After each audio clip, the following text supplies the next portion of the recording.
She begins to warm up to the monster because it's clear this monster is not going to leave. It's her forever shadow.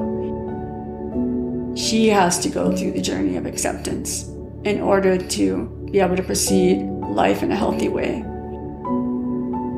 If you think about it, the most intimate relationship you ever experience is with yourself. And so it's this relationship between them. I'm Kam Redlawsk, and I'm 42 years old. I live in Los Angeles, and I'm an industrial designer, illustrator, disability advocate, and writer.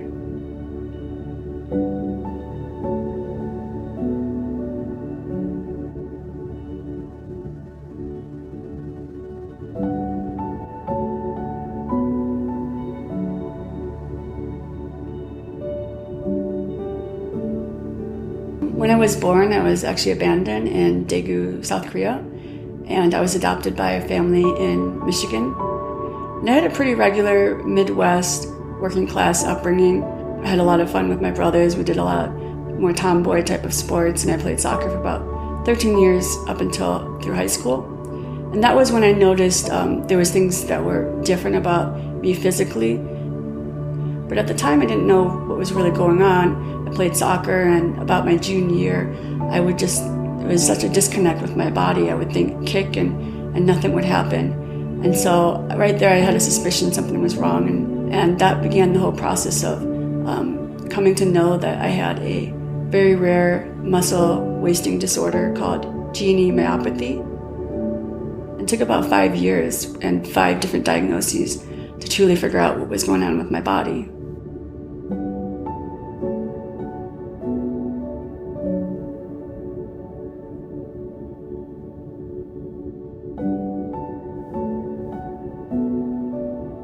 So with disability, it's interesting. Everyone tends to clump us all as the same, but it's incredibly diverse. Everyone has different conditions, diseases, and parameters that are evolved around their situation.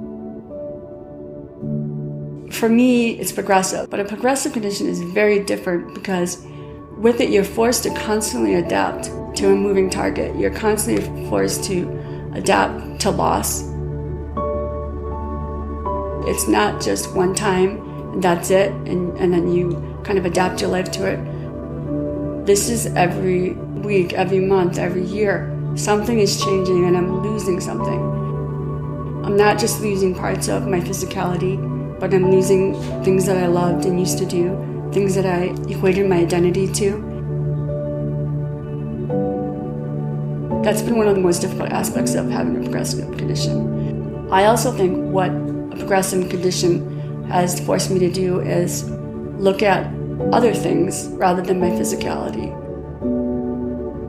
For that, I'm really grateful for, because it's not only pushed me to live my life knowing that it's progressive and I do have time, but one day I will have any mobility left.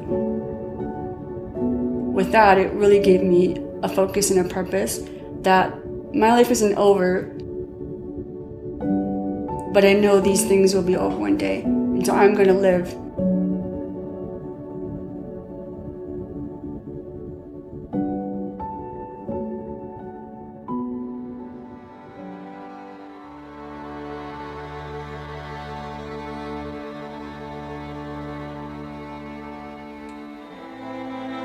I've always had a connection to the desert pretty much throughout my entire life. When I was a kid, it kind of parallels a lot of the feelings I had as a child of loneliness and isolation, which could have been for a number of things, but probably was greatly attributed to being an adoptee. At the time, I didn't have the words or the language to explain why that was, but as an adult, I can see, just from a vista point viewing your life, it was definitely like a desert-like feeling growing up as a child. And it's interesting because my whole life I've really been attracted to being abandoned or isolated. Whether it's people, where I'm always looking for the ones who are lonely, because I think because I've had experience of loneliness.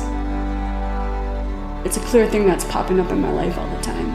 And then when I was growing up as a teen, going through the whole aspect of something was happening in my body and I didn't know what it was, and then I had to go through that stage of the diagnosis for years alone, that was a really difficult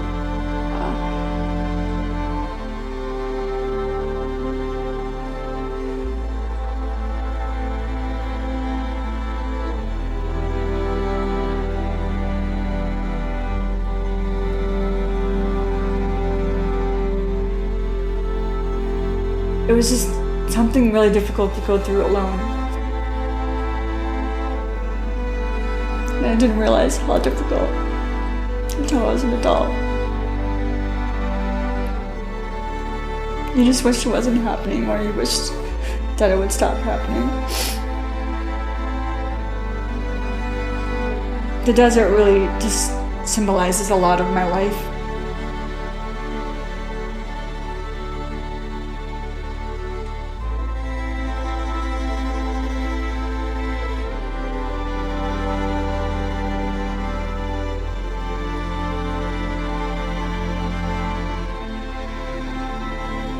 So eventually I kind of just sought out to lead my own, be my own best advocate and find out what was going on. And while I was going through this diagnosis stage, I started using a cane and then leg braces as my legs were weakening. But it was really frustrating because my body was weakening, but I had no answers. And every time I would get an answer, I would find out it was not the correct diagnosis, and so I'd have to start all over again. What was really difficult about this was I was doing it completely alone. Because I wasn't really believed, I was basically visiting these hospitals all by myself. But it wasn't until I was at 40 that it really hit me, like what that time of my life was like. And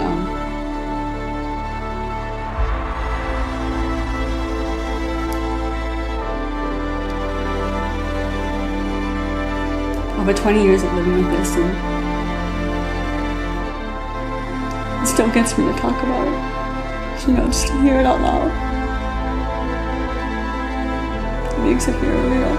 Even though you lived with it your entire life, it's still, it's happening now. So it's not something that I'm not talking about something that has happened. I'm talking about something that is happening.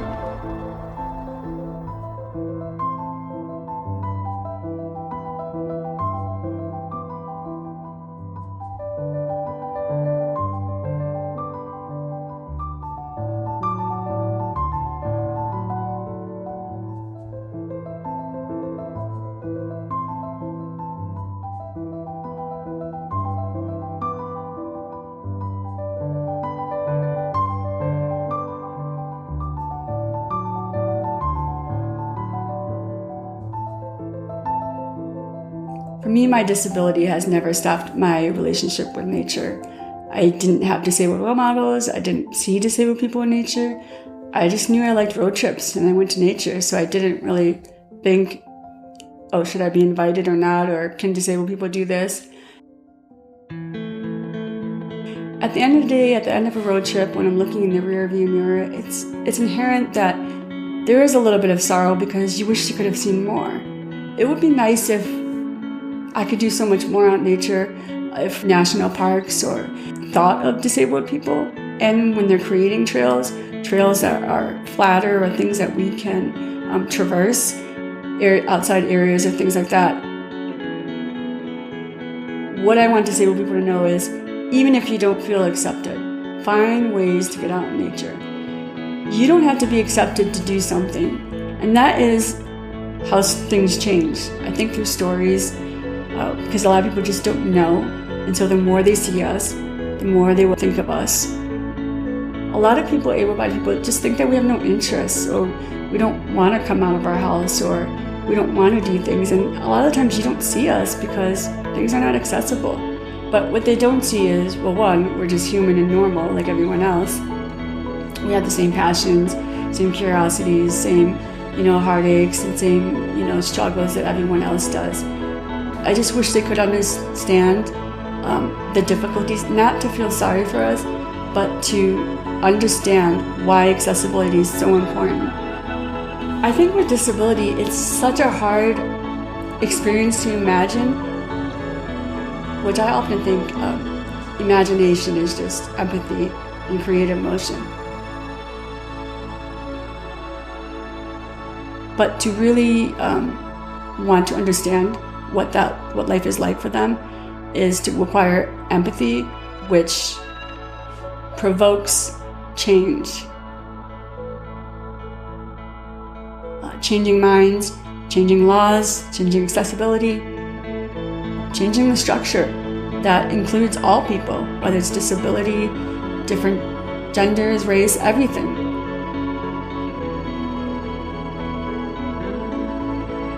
It's important to represent the spectrum of the human condition that exists.